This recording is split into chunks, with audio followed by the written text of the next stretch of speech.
Greetings, I'm Peter Witt with the Sequor Youth Development Initiative. I'm pleased to bring you today's webinar on the power of adults, the role of mentoring.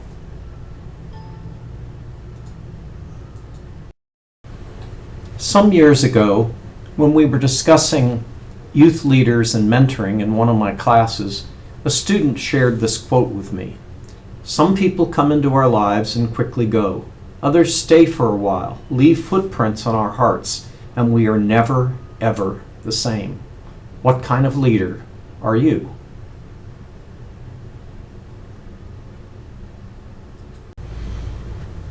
In any youth program staff are the key to success. In fact, they're probably more important than activities. It's the relationships that matter, not necessarily the activities that young people are participating in. Working with youth is therefore not a casual undertaking. Youth program staff potentially have the power to make real differences in the lives of the young people they come in contact with. Youth staff have intense and important responsibilities that are often not fully understood or taken seriously. All children need caring adults in their lives. These adults can be in addition to a parent or in lieu of a parent. But whomever these adults might be, to be good mentors, they need to be involved in a sustained relationship in which the adult offers support, guidance, and assistance aimed at developing the competence and character of the young person. There's pretty good evidence if caring and concerned adults are available to young people, youth will be more likely to become successful, fully functioning adults. So what are some characteristics of successful mentoring relationships? Well, usually the longer the mentoring relationship, the better the outcome. We're not necessarily talking about years here, but we're talking about something that maybe lasts more than just a few weeks, a few months. Second, youth are more likely to benefit if mentors maintain frequent contact and know their families. In other words, it may not be that the relationship is over a long period of time as much as it has the basis of frequent contact. Young people who perceive high-quality relationships with their mentors experience the best results. In other words, not any person can simply be a mentor because they decide to be. They need to know how to conduct a mentoring relationship. Programs also need structure and planning to facilitate high levels of interaction between young people and their mentors.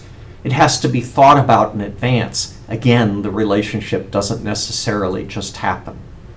And finally, the outcomes improve when interactions are driven more by the needs and interests of youth rather than the expectations of adult mentors. How do these needs and expectations of youth work in terms of driving the relationship? Well, to begin with, biases are counterproductive.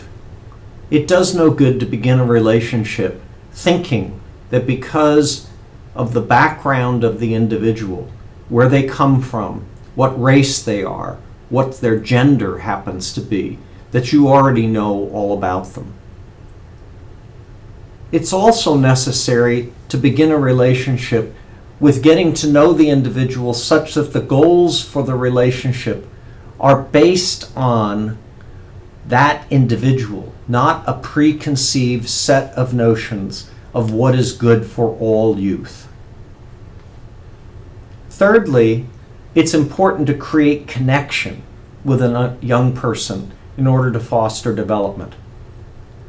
Thus, you need to get to know what are the participants' needs, what are their interests. You get to really know what that participant is all about. And that can happen best often by spending one-on-one time with that individual.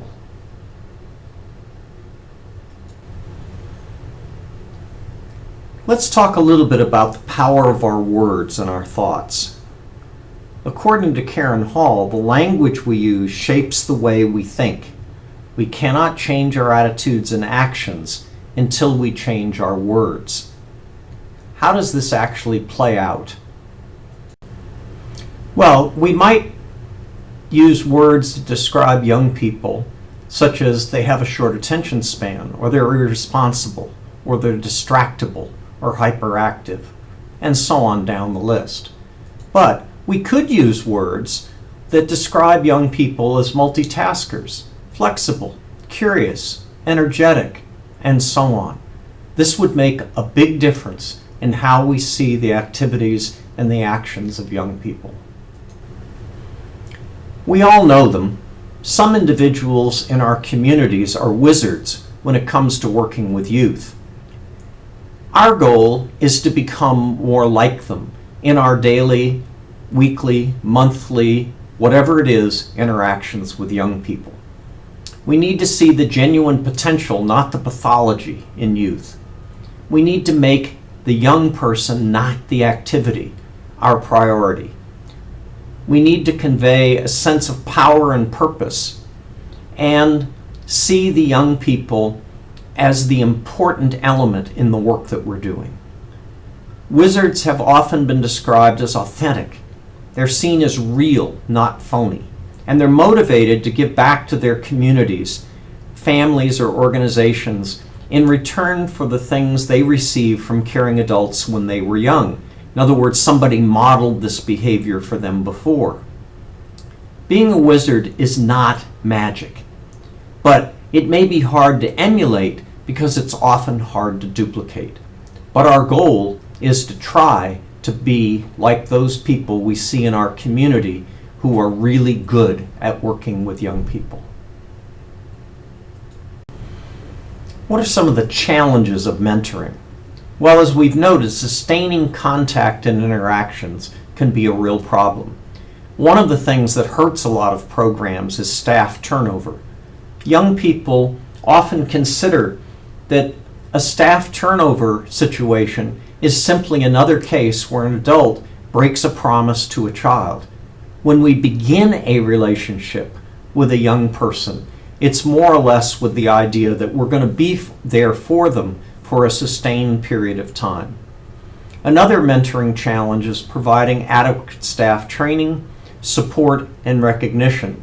In other words, through staff training, support, and recognition, we can help to avoid some of the turnover that can be problematic. So what's the bottom line? Well, youth programs provide an excellent context for mentoring, providing that we think that the relationships we have with young people are just as, or in fact more important than the activities that we conduct. But mentoring requires skills and intentionality. These relationships don't just happen and don't just make a difference because we have contact with young people.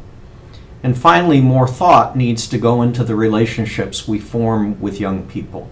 We need to be wizards as best we can. That concludes our webinar. We hope you will join us for another Sequor YDI Texas A&M AgriLife Extension Service webinar in the future.